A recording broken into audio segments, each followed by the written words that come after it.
Hey, what's up? My name's Chris, and I'm starting a new video series today called Road to N5. So let me explain a little bit what that means. Now, you recently learned, if you watch my videos, that I'm learning Japanese in addition to French. There's a certification exam in Japanese called the JLTP. I don't even know what that means. And then there's 5 levels, N1 through N5. So the N5 is the least difficult one. And reading about it today, I found out there's only between 80 and 100 kanji that you need to know, which are the Chinese characters that you see in Japanese. And then there's maybe 800 something vocabulary words that you need to know. Of course, grammar and some grammar, basic grammar and stuff like that, and some other things. And then I found out that they give the exam in Atlanta, which is just down the road. Of all the languages I've studied, 6 languages altogether, I never really had any clear goals about what I wanted to do in the languages when I started studying them.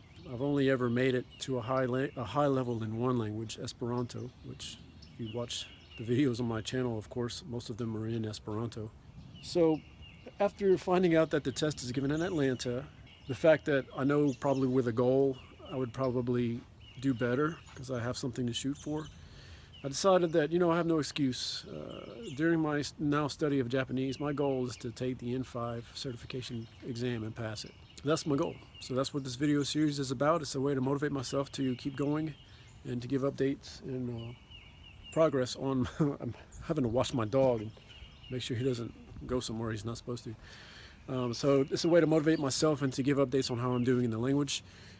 That's why this channel is called Language Stuff. I didn't call it any one particular language. It's so that I can kind of talk about language stuff. So my brief history on Japanese before I get into where I'm at currently. As I said, I studied it previously, a couple of years I spent with Japanese. Of course, some of that was on and off. Really, if you combine all the time I spent studying Japanese, it might be a little over a year. But in that time, from the time I started to the time I ended, I never studied another language besides Japanese. So when I first decided to learn Japanese, I don't even remember exactly why. I just remembered thinking it would be cool to learn something like Japanese, which is so foreign to any of the language that I would have seen, such as French, which I had already studied French. So at that point, the writing is completely different. I just want to understand how the language works. So I went to Books A Million, and I just went to the language section, and I found a book that teaches Japanese. I don't even remember the name of it. The whole entire book consisted of Romaji, which is basically the Western alphabet, Japanese written using the Western alphabet. So the 26-letter alphabet that even we use for English. So I started learning Japanese that way, and it wasn't long before I started Pimsleur. I learned pronunciation and stuff like that, and I did learn some grammar and stuff with the book and with Pimsleur. It wasn't long before I wanted to learn how to read and write the language, so I started learning. I bought some books. I learned how to write hiragana and katakana, which didn't take very long. It was pretty easy. And then I started learning kanji. I bought a book called Essential Kanji, and it's basically 2,000 kanji kind of in some order. I don't know the order that it's in, but apparently it's the 2,000 kanji that you need to know to read, 95% of what's printed, like a newspaper. So I started at number 1, and I just learned one after the other. Total about 250. The only downfall to learning how to read and write Japanese last time when I studied it was that I completely stopped learning the language. I was only learning and memorizing characters. I'd stopped studying grammar. I'd stopped learning how to talk in Japanese. I was only learning how to read. So that kind of stifled my progress in the language a lot. And it wasn't long after that I was so discouraged with my progress that I gave up. And so that's been over 15 years, and here I am again. When I found out that Duolingo was coming out with a Japanese course, which Duolingo is where I first learned Esperanto, I got really excited and decided, you know what, I'm going to refresh my Japanese so I can be ready for the Japanese course on Duolingo. And I'm just going to slowly relearn Japanese and then see where it goes. So that's my history on Japanese. Where am I at now? Well, I've relearned all the hiragana and katakana, so I know them all now again.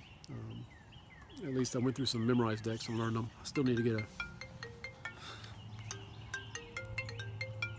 don't even know who that is. So I still need to get a notebook so I can learn how to write them again. I've forgotten a lot of the stroke order on a lot of them. So I've relearned all of those. I know 6 kanji at this point. 4 of those I remembered from the past, which basically the word Nihon, which is Japan, and Nihongo, Japanese, the language. There's 3 characters there that you can that I know, and then the word for person, the kanji for person, and then I recently learned 2 kanji for gakusei, which is a student. So I'm going to update you every time I make a new video on this series, what I'm going to do. So that's basically where I'm at. I found a book called Genki, which I've read as a really good book to learn Japanese. It does not teach using Romaji, except for at the very, very beginning, just to help you understand the kana that are written out. So not long after the first lesson, it abandons all the Romaji, and you're forced to read the hiragana, katakana, and then the kanji that you learn along the way. So I thought that was a really good idea. So I'm using that book. I've got 2 or 3 decks and memorized that I'm going through, and that's basically it at this point. So I'm going to be reading up some more on, once I get a little bit farther and acquire some more vocabulary, I'll read up more on the N5 test and see exactly what I need to know to do that. Now, I know I mentioned in a previous video that if I ever learned Japanese again, it would only be the speaking part. You know, I might be able to do that if I lived in Japanese, or if I had Japanese friends here who could just talk to me and teach me the language, the spoken language. But I think now that I'm going through a book that starts off with hiragana, katakana, and kanji, it's going to be better for me, and I think that I will be easier to learn that way. It'll kind of get me started on the writing a lot sooner. So that's my progress so far. Subscribe to my channel if you want to keep up with me. Also, I give updates on French and also some Esperanto videos as well. So anyway, that's about it for today. See you next time.